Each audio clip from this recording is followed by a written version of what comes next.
खुलुमबाय बेयो बड'लेण्ड इंखं टेलिभिजन दिनै 4 जानुवारि 2023 शनिबार खालि सानसेनि बरादखौ नोंथांमोननि खाथियाव लाबोदों आं सदानन्द दैमारिया।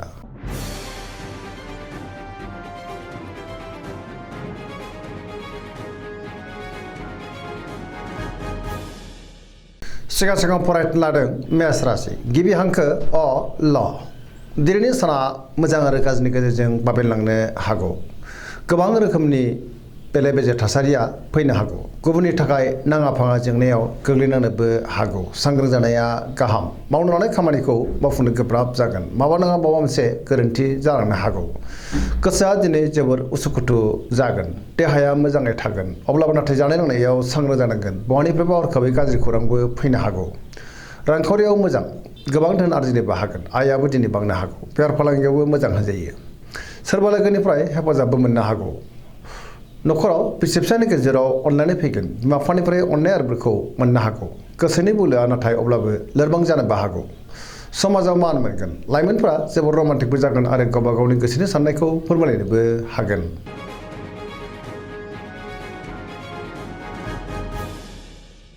वृष राशि गिबि हांखो इ उ ब दिनैनि साना जोबोर मोजां।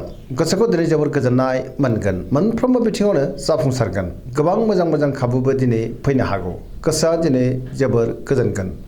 गोसोनि बोलोआबो बांगोन। मावनो लानाय खामानिखौ थि समावनो आरो गोरलैयैनो मावफुंनोबो हागोन। समाजाव मान मोनगोन। रांखावरियाव जोबोर मोजां होनजायो। गोबां धोन आरजिनोबो हागोन। बेफार फालांगियावबो दिनै जोबोर मोजां मुलाम्फा मोननो हागौ। आयाबो बांगोन।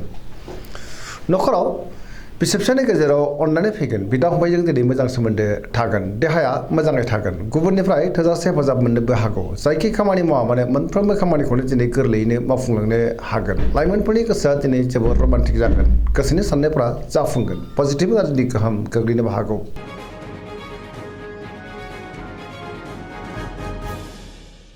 मिथुन राशि गिबि हांखो क स दिनैनि साना मोजां आरो गाज्रिनि गेजेरजों बाबेनलांगोन। नेगेटिभ एनार्जिनि गोहोम गोग्लैनोबो हागौ। गोसोआव गोनो गोथो साननाय फैगोन। जिंगायाबो बांनो हागौ। मोनफ्रोमबो बिथिङावनो सांग्रां जानांगोन। गियाननिबो आंखाल जानो हागौ। गोसोआ दिनै जोबोर उसुखुथु जागोन। लाइमोनफ्रा जोबोर आला खाला जानोबो हागौ। देहाया मोजाङै थागोन। रांखावरियाव मोजां। बेफार फालांगियावबो मोजां होनजायो। न'खराव अनलायनाय फैगोन। समाजावबो मान मोनगोन। अब्लाबो नाथाय नेगेटिभ एनार्जिनि गोहोमबो गोग्लैनो हागौ। मावनो लानाय खामानिखौ मावफुंनोबो हागोन। सोरबा लोगोनिफ्राय हरखाबै गाज्रि खौरांबो मोननो हागौ। लाइमोनफोरा जोबोर आला खाला जानोबो हागौ।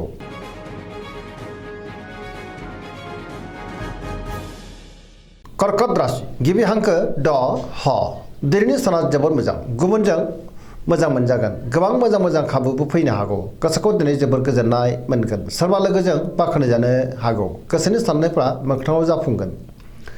गोसोआव दिनै पजिटिभ साननाय फैगोन। मावनो लानाय खामानिखौ थि समावनो आरो गोरलैयैनो मावफुंनोबो हागोन। रांखावरियावबो जोबोर मोजां होनजायो। आयाबो बांनो हागौ। बेफार फालांगियाव दिनै जोबोर मोजां मुलाम्फा मोनगोन। न'खराव बिसि फिसायनि गेजेराव अनलायनाय फैगोन। समाजाव लोगो लेवा बांगोन। देहाया दिनै मोजाङैनो थागोन। गुबुननिफ्राय थोजासे हेफाजाब मोननोबो हागौ। न'खरावबो बिसि फिसायनि गेजेराव अनलायनाय फैगोन। समाजाव दिनै मान बांगोन। फरायसाफ्रा दिनै फरायनायाव गोसो दुंखांगोन आरो मोजां फिथाइ मोननोबो हागोन।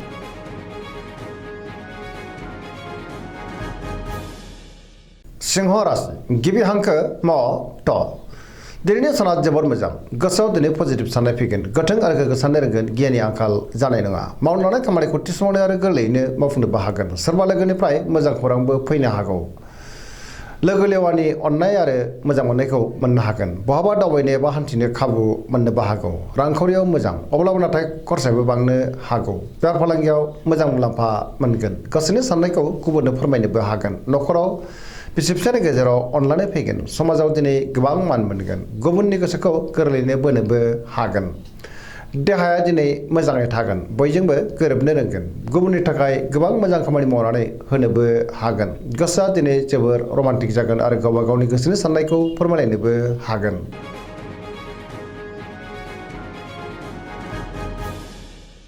कन्या राशि गिबि हांखो प ट दिनैनि साना बारा मोजां नङा गोसोआव गोनो गोथो साननाय फैनोबो हागौ नेगेटिभ एनार्जिनि गोहोमबो गोग्लैनो हागौ गोथों आरो गोग्गो साननो रोंनाय नङा गियाननिबो आंखाल जानो हागौ रांखावरियाव बारा मोजां नङा नाङा फाङा खरसाया बांगोन बेफार फालांगियावबो बारा मोजां नङा होनजायो देहाया दिनै बारा मोजां थानाय नङा गोबां रोखोमनि देहायारि जेंनाजों मोगा मोगि जानांनोबो हागौ न'खराव अननानै फैगोन गोबां खामानियाव दिनै मुखुबबो थानांनो हागौ नेगेटिभ एनार्जिनि गोहोम गोग्लैनोबो हागौ सांग्रां जानाया गाहाम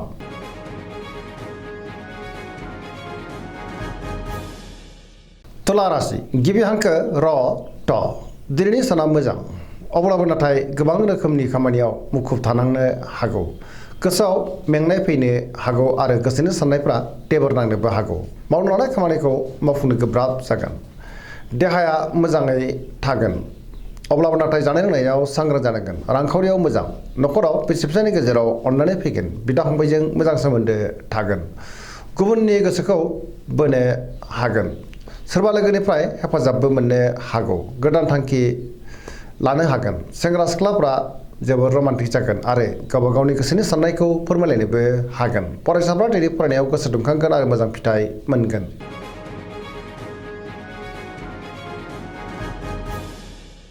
वृश्चिक राशि गिबि हांखो न स दिनैनि साना बारा मोजां नङा गोसोखौ दिनै जोबोद गुलाय गुजाय मोनगोन समाजाव लोगो लेवानि आंखालबो जानो हागौ गोसोआव नेगेटिभ साननाय फैनोबो हागौ सोरबा गोजाम लोगोजों बहाबा लोगो मोनज्लायनो हागौ गुबुननि थाखाय नाङा फाङा जेंनायाव गोग्लैनांनोबो हागौ मावनो लानाय खामानिखौ मावफुंनो हागोन गुबुननिफ्राय हेफाजाबबो मोननो हागौ गोसोनि साननायफ्रा अब्लाबो नाथाय टेबोर नांनो हागौ देहाया दिनै बारा मोजां थानाय नङा गोबां रोखोमनि देहायारि जेंनाजों मोगा मोगि जानांनो हागौ समाजाव लोगो लेवा बांगोन न'खराव अनलायनाय फैगोन रांखावरियाव मोजां बेफार फालांगियावबो मोजां होनजायो अब्लाबो नाथाय नेगेटिभ एनार्जिनि गोहोमबो गोग्लैनो हागौ लाइमोनफ्रा दिनै जोबोद रमान्टिक जागोन आरो गोसोनि साननायखौ फोरमायलायनोबो हागोन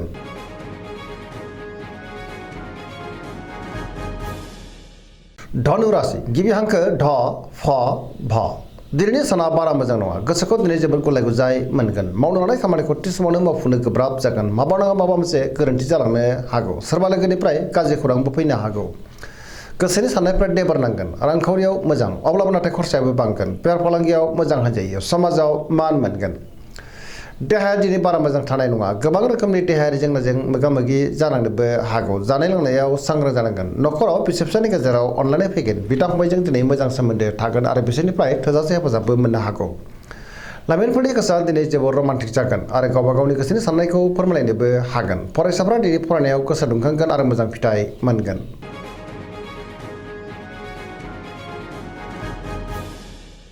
मकर राशि गिबि हांखो ख ज दिनैनि साना बारा मोजां नङा सोरजोंबा रायखोमा जानोबो हागौ गोजोननि आंखाल जागोन गोसोखौ दिनै जोबोद गुलाय गुजाय मोननो हागौ गोसोनि साननायफ्रा देबार नांगोन मावनो लानाय खामानिखौ मावफुंनो गोब्राब जानो हागौ रांखावरियाव मोजां अब्लाबो नाथाय खरसायाबो बांगोन बेफार फालांगियाव मोजां होनजायो गुबुनजों मोजां सोमोन्दो लाखिनो हागोन मोनफ्रोमबो खामानिखौ मावफुंनो गोब्राब जानो हागौ माबा नङा माबा मोनसे गोरोन्थि जालांनोबो हागौ गोदान खामानियाव आखाइ होजेननो हानाय नङा न'खराव दिनै अनलायनायनि आंखालबो जानो हागौ बिदा फंबायनिफ्राय हेफाजाबखौ मोननो गोब्राब जागोन बिसि फिसायनि गेजेराव नांलाय खमलायबो जानो हागौ सेंग्रा सिख्लाफ्रा गावबा गावनि गोसोनि साननायखौ फोरमायलायनो गोब्राब जागोन फरायसाफ्रा दिनै फरायनायाव गोसो दुंखांगोन आरो मोजां फिथाइ मोनगोन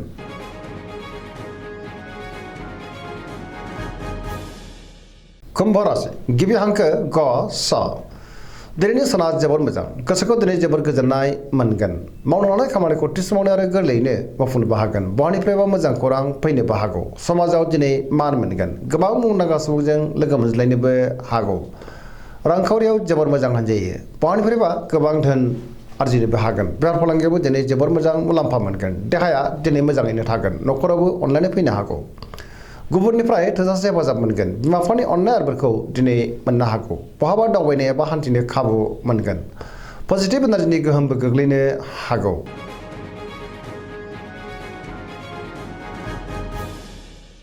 मीन राशि गिबि हांखो ड स दिनैनि साना जोबोद मोजां सिगांनि बबेबा जेंनाया दिनै सुस्रांजानो हागौ गुबुननि थाखाय गोबां मोजां खामानि मावनानै होनोबो हागोन गोसोआव दिनै पजिटिभ साननाय फैगोन गोथों आरो गोग्गो साननो रोंगोन गियाननि आंखाल जानाय नङा गोसोनि बोलोआ बांनो हागौ गावनि गोसोनि साननायखौ गुबुननो फोरमायनोबो हागोन देहाया दिनै मोजाङैनो थागोन रांखावरियाव मोजां बेफार फालांगियावबो मोजां होनजायो न'खराव बिसि फिसानि गेजेराव अननानै फैगोन सोरजोंबा बाख्नाय जानो हागौ लाइमोनफोरनि गोसोआ दिनै जोबोद रमान्टिक जागोन आरो गावबा गावनि गोसोनि साननायखौ फोरमायलायनोबो हागोन फरायसाफ्रा दिनै फरायनायाव गोसो दुंखांगोन आरो मोजां फिथाइ मोननोबो हागोन सरासनस्रायै दिनै साना जोबोद मोजां आरो मोजाङैनो बारग'लांगोन दिनैनि राशि फरायथिनाया एसेनोसै जोबनायाव बेखौनो खावलायो जाहाथे नोंथांमोना सानफ्रामबो जोंनि बे बड'लेण्ड इंखं टेलिभिजनखौ नायबाय थायो आरो साबस्क्राइब खालामो लोगोसे लाइक खालामो आरो शेयार खालामो एसेनोसै गोजोन्थों